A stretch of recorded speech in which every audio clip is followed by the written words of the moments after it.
ಮಂಡ್ಯ ನಗರದ ಮರೀಗೌಡ ಬಡಾವಣೆಯಲ್ಲಿ ಇಬ್ಬನಿ ನಗರ ಮತ್ತು ಗ್ರಾಮೀಣಾಭಿವೃದ್ಧಿ ಸಂಸ್ಥೆ ಹಾಗೂ ಡಿಜಿಫಿಕ್ಸ್ ಸಂಯುಕ್ತ ಆಶ್ರಯದಲ್ಲಿ ಕೇಂದ್ರ ಸರ್ಕಾರದ ಮಹತ್ವಾಕಾಂಕ್ಷಿ ಸೂರ್ಯಘರ್ ಯೋಜನೆ ಕುರಿತು ಒಂದು ದಿನದ ಕಾರ್ಯಾಗಾರ ಜರುಗಿತು. ಕಾರ್ಯಕ್ರಮವನ್ನು ಪರಸ್ಪರ ಗ್ರಾಮೀಣಾಭಿವೃದ್ಧಿ ಸಂಸ್ಥೆ ಅಧ್ಯಕ್ಷರಾದ ಕೊಪ್ಪ ದೇವರಾಜು ಉದ್ಘಾಟಿಸಿದರು.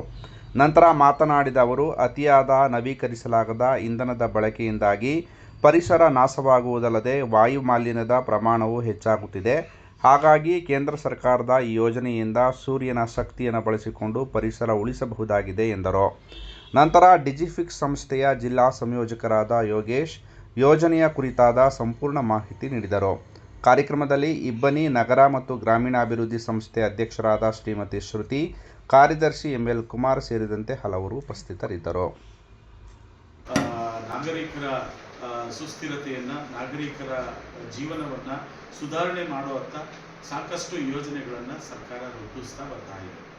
ಆ ರೂಪಿಸಿದಂತಹ ಯೋಜನೆಗಳು ಎಲ್ಲ ಕುಟುಂಬಗಳ, ಎಲ್ಲ ನಾಗರಿಕರ ಸೌಲಭ್ಯಕ್ಕಾಗಿ, ನಾಗರಿಕರ ಬದುಕು ಸುಧಾರಣೆಗಾಗಿ ಇರ್ತಕ್ಕಂಥ ಸರ್ಕಾರಿ ಸವಲತ್ತುಗಳು ಆಗಿರ್ತವೆ.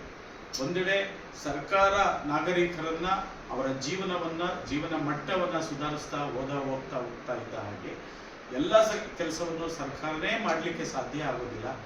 ನಾವು ಕೂಡ ಏನು ಸಮಾಜದಲ್ಲಿ ನಾವು ಜೀವಿಸ್ತಾ ಇದ್ದೀವಿ, ಬದುಕ್ತಾ ಇದ್ದೀವಿ, ನಾಗರಿಕರ ಜವಾಬ್ದಾರಿನೂ ಅಂತ ಇರ್ತದೆ. ಸಂವಿಧಾನದಲ್ಲಿರ್ತಕ್ಕಂಥದ್ದು ಕರ್ತವ್ಯ ಮತ್ತು ಜವಾಬ್ದಾರಿ ಮತ್ತು ಹಕ್ಕು ಅಂತ ಇರುತ್ತೆ. ಪರ್ಯಾಯ ವ್ಯವಸ್ಥೆಯ ಮತ್ತೊಂದು ರೂಪನೇ ಈ ಸೌರ ವಿದ್ಯುತ್ತನ್ನು ಬಳಸ್ಕೊಳ್ತಕ್ಕಂಥದ್ದು, ಸೌರ ಶಕ್ತಿಯನ್ನು ಬಳಸ್ಕೊಳ್ತಕ್ಕಂಥದ್ದು. ಆ ಮೂಲಕ ನಮ್ಮ ಪರಿಸರವನ್ನು ಉಳಿಸ್ತಾ ಅದ್ರ ಜೊತೆಗೆ ನಮಗೆ ಅಗತ್ಯವಾಗಿ ಬೇಕಾದಂತಹ ಸೌರಶಕ್ತಿಯನ್ನು ಉತ್ಪಾದನೆ ಮಾಡಿಕೊಂಡು ಅದನ್ನು ಬಳಸ್ಕೊಳ್ಳೋ ಅಂತಹ ಪ್ರಯತ್ನದತ್ತ ನಾವು ಹೋಗ್ಬೇಕಾಗತ್ತೆ. ಆ ಮೂಲಕ ಪರಿಸರವನ್ನು ಕಾಪಾಡಿಕೊಂಡು ಸುಸ್ಥಿರವಾಗಿ ಆ ಸಬ್ಸಿಡಿ ಹೇಳ್ತೀವಿ. 1 ಕಿಲೋವ್ಯಾಟ್ಗೆ 30,000 ರೂಪಾಯಿ ಸಬ್ಸಿಡಿ ಇದೆ. ಸೆಂಟ್ರಲ್ ಗೌರ್ಮೆಂಟ್ ಸ್ಕೀಮಿಂದ 1 ಕಿಲೋವ್ಯಾಟ್ಗೆ 30,000 ಸಬ್ಸಿಡಿ ಇದೆ.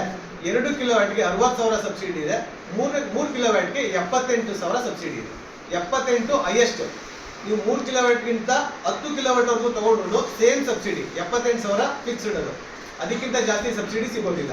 ಬ್ಯಾಂಕ್ಗಳಲ್ಲಿ SBI, Canara bank, bank of Baroda, ಮತ್ತೆ ಇದು ಕರ್ನಾಟಕ ಗ್ರಾಮೀಣ ಬ್ಯಾಂಕು, ಕೋಆಪರೇಟಿವ್ ಸೊಸೈಟಿಗಳಾಗೋದಿಲ್ಲ. ಕೋಆಪರೇಟಿವ್ ಬಿಟ್ಟು ಎಲ್ಲದರಲ್ಲೂ ಆಗುತ್ತೆ.